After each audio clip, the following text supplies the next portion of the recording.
Did you know there once was a beer called Watney's Red Barrel? This brew is so iconic that it defined an entire generation of pub nights in Britain before vanishing from the taps like a forgotten friend.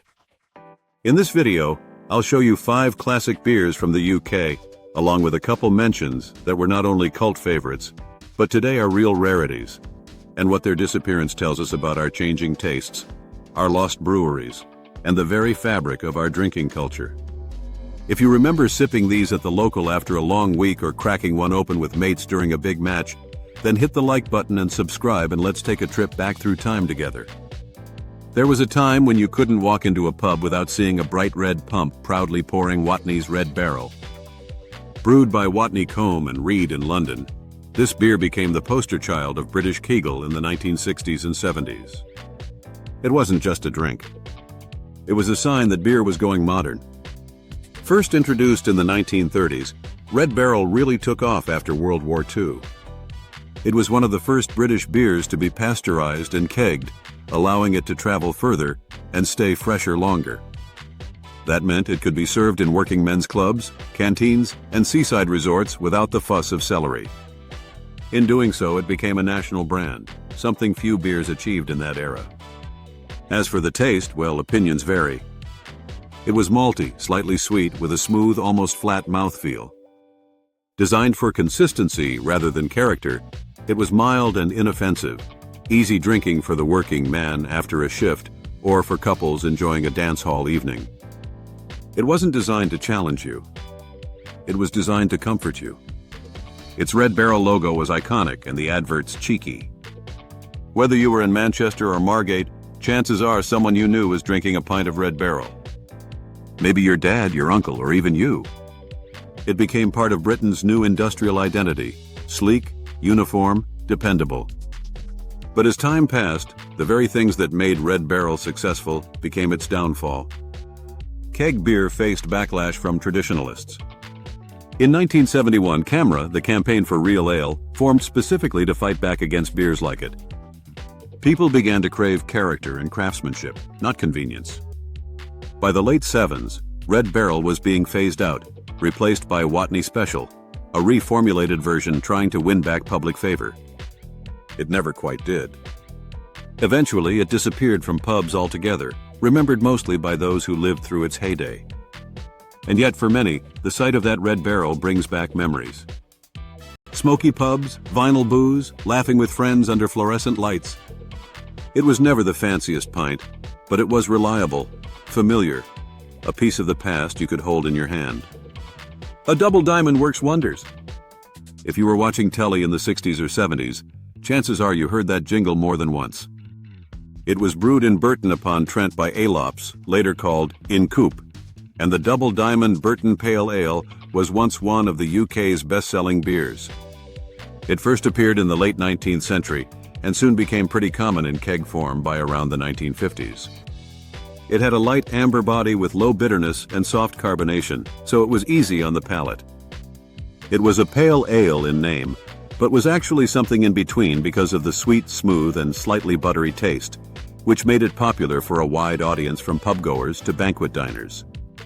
Double Diamond found its niche with the urban professional crowd, but it was just as likely to be found in working men's clubs and suburban lounges. It was the pint of the aspirational everyman, the guy who'd done his shift, put on a clean shirt, and fancied a night out. You didn't chug a Double Diamond. You sipped it with pride. The advertising was a huge part of its success.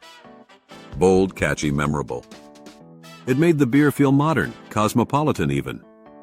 You could imagine it being poured in pubs across the UK, from Liverpool to London. And yet, for all its branding power, its true charm was in how everyday and accessible it felt. As Britain entered the 80s, though, Double Diamond began to lose ground. Tastes were changing. The rise of lager and the resurgence of cask ales pushed beers like Double Diamond out of the spotlight. The very thing that made it successful, its safe, smooth profile, now seemed bland. By the 2000s, the beer was only available in select pubs, and eventually it faded from shelves and bars entirely. While a revival attempt came in later years in 2025 by Kirktoll Brewery, the original experience was lost. but for many, just the sound of that slogan brings it all back. The smell of cigarette smoke on wool coats, the fizz of a jukebox, the comforting clink of pint glasses in a corner snug. Double Diamond didn't just work wonders, it worked its way into the soul of a generation. If you grew up in Sussex or Surrey, chances are you've heard the name King and Barnes. And if you ever had the pleasure of sipping their old ale, you'll remember it wasn't just a beer. It was like a warm, rich hug from home. The ale was brewed in Horsham, and it was full-bodied and dark with a strong following. It had a deep chestnut color with notes of Torial, toasted malt, and a gentle roast bitterness. It was slightly sweet, but never cloying with a dry finish that made it feel both indulgent and balanced. This was the kind of beer you'd drink nice and slow. It appealed to the locals first and foremost, especially older drinkers, pub regulars, and those who appreciated traditional English brewing. This was not a flashy beer. It was honest and comforting, perfect for the quiet pub corner or those slow Sunday afternoons after a walk through the South Downs. It was often paired with simple things like a plate of pork pies, a log fire, and a good chat. King and Barnes was a family-owned brewery with roots going back to the 1800s, and they really took pride in their beer. The old ale really became a cornerstone of the Horsham community. But like many regional breweries, King and Barnes couldn't survive the tide of consolidation. In 2000, it was sold to Hall and Woodhouse, and the original Horsham brewery was shut down. Old Ale was gone just like that. Although other beers bore similar names afterward, it just never tasted the same for locals. For many in the south of England, this was more than the loss of a beer. It was the disappearance of a cultural landmark, a quiet anchor in a rapidly changing world. Even now, former fans remember it in vivid detail. The smooth pour, the rich aroma, the comforting taste that felt like home in a pint glass. Today, if you ask someone from Horsham about King and Barnes Old Ale, you might see a smile tinged with a bit of sadness. Because some beers don't just disappear from pubs, they disappear from our everyday rituals and from the landscape of memory. Stone's Bitter wasn't just a beer. Rather, it was like a badge of honor for the people of Sheffield and the working-class North. Brewed at the Cannon Brewery in the heart of the city since 1948, it became a symbol of grit, pride, and community. Rising to national fame in the 70s and 80s. This was a beer for miners, metalworkers, and everyday bloke who'd earned their pint. Stone's was a golden, bitter, clean, and slightly dry with a subtle malty backbone and a gentle hop finish. It had just enough flavor to feel satisfying without ever overwhelming. It was made to be drunk in rounds, pint after pint, while the laughter flowed and the darts flew. You didn't order Stone's to show off. You ordered it because you knew it and it knew you. It was the pint your dad drank. The beer that lived on every bar in South Yorkshire.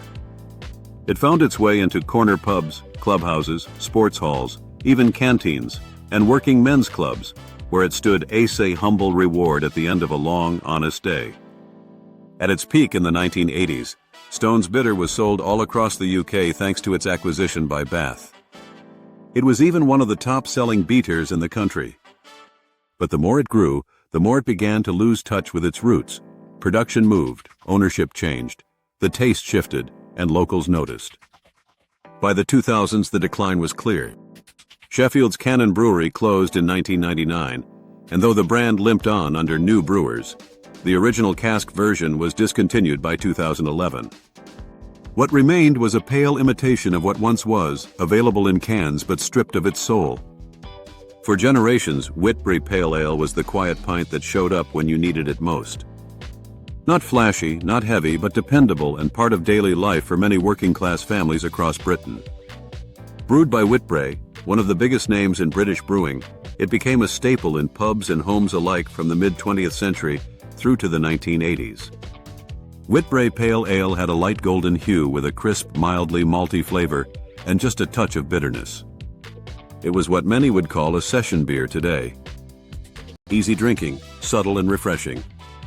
This was the beer you drink with your dad on a Saturday afternoon while fixing the garden shed. It was what turned up in those light and bitter mixes ordered at the pub by uncles and neighbors. And it had a huge bottle presence too, lining shop shelves, tucked into kitchen cupboards, served at weddings and family get-togethers. For many, Whitbray Pale Ale wasn't a treat. It was routine. It was part of the everyday rhythm. A cold bottle after mowing the lawn, a quiet pint at the corner pub, a clink of glasses over a long lunch at the factory canteen. But like many classics, its simplicity was eventually its undoing. As the 80s rolled on, drinking culture changed. People wanted stronger, bolder flavors or went the other direction with flashy lagers. Bottled pale ales began to feel old-fashioned. Whitby bread itself was eventually taken over in the wave of consolidations, and the pale ale was quietly discontinued, vanishing without fanfare. And yet, ask anyone who remembers it, and they'll speak of it fondly. It was part of the background music of life, not the headline act, but all the more cherished because of it. Whitby Pale Ale was the quiet friend you could rely on, and its absence today feels like a symbol of how much simpler, slower times have slipped away. While they didn't get their full spotlight today, these lost legends deserve a mention. Courage Imperial Russian Stout, once brewed for the Tsars, gone by the 1990s. Charrington Toby Ale, known for its classic Toby jug label, once a London icon. Younger's No. 3, a Scottish strong ale, robust and quietly retired. Whitbray Light Ale, a lunchtime staple, often paired with a bitter in pubs. And that's it for today's trip down memory lane. If you enjoyed this nostalgic pint with us, don't forget to like, subscribe, and share your own memories in the comments. Cheers, and we'll see you next round.